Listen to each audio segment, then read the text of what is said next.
ये कहानी एक छोटे से गांव की है जो शहर से काफी दूर था। गांव के लोग बताते थे कि गांव के बाहर एक पुरानी हवेली थी जो वीरान पड़ी थी। लोग कहते थे कि रात को हवेली से चीख पुकार आती थी और एक कटा हुआ चेहरा खिड़की से दिखाई देता था। एक साहसी युवक अरुण ने तय किया कि वो और उसके दोस्त हवेली की सच्चाई का पता लगाएंगे। वे सभी शाम के समय हवेली के पास पहुँचे। हवेली का दरवाजा जंग खा चुका था। हवेली के अंदर अंधेरा और धुआं सा माहौल था। उनकी टॉर्च की रोशनी सब कुछ और भयावह बना रही थी। रिया डरते हुए बोली, यहाँ कुछ तो है जो हमें यहाँ नहीं होना चाहिए, लेकिन अरुण ने तसल्ली दी। हवेली में दीवारों पर पुरानी पेंटिंग्स लगी थीं, जिनमें अजीब सी खौफनाक मुस्कान थी। तभी अचानक एक तेज खड़खड़ाहट हुई। रिया ने कांपते हुए कहा, क्या तुमने सुना? वो आवाज कहाँ से आई? अरुण ने कहा, ये कुछ पुरानी चीजों का शोर होगा, लेकिन उसकी आवाज में घबराहट थी।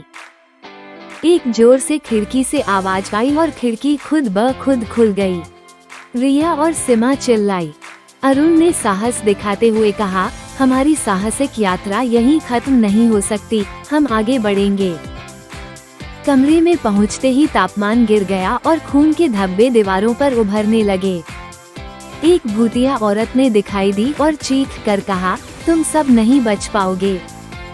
आर्यन ने कहा, हमें यहाँ से निकलने का रास्ता खोजना होगा। गली में कटे फटे आकृतियों की छायाएं फैली थीं। आत्मा ने कहा, ये हवेली मेरी मौत की जगह है। सभी डर गए। अरुण ने कहा, हम डर के आगे नहीं झुकेंगे, और धूल भरा मंत्र पड़ा। आत्मा ने चीखते हुए घायल रूप भंग किया और फिर गायब हो गई। दोस्त बाहर निकल भागे, लेकिन हवेली का खौफ उनके मन में रह गया। ये कहानी एक छोटे से गांव सूरजपुर की है जो पहाड़ों के बीच बसा था। यहाँ की ठंडी हवाएं और हरियाली सबको लुभाती थी। गांव के बाहर एक पुरानी हवेली है जो हमेशा अंधेरे में डूबी रहती है।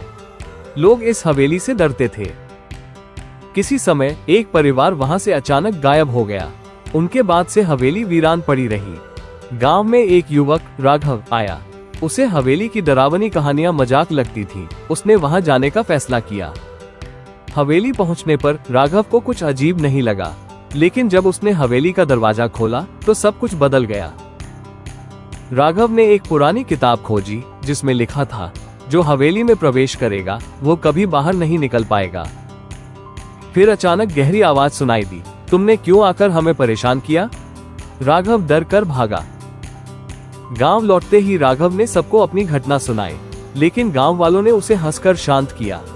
राघव ने समझा कि कुछ घटनाएं अनुभव से ही समझी जाती हैं, और राघव ने कभी भी हवेली के पास जाने का नहीं सोचा।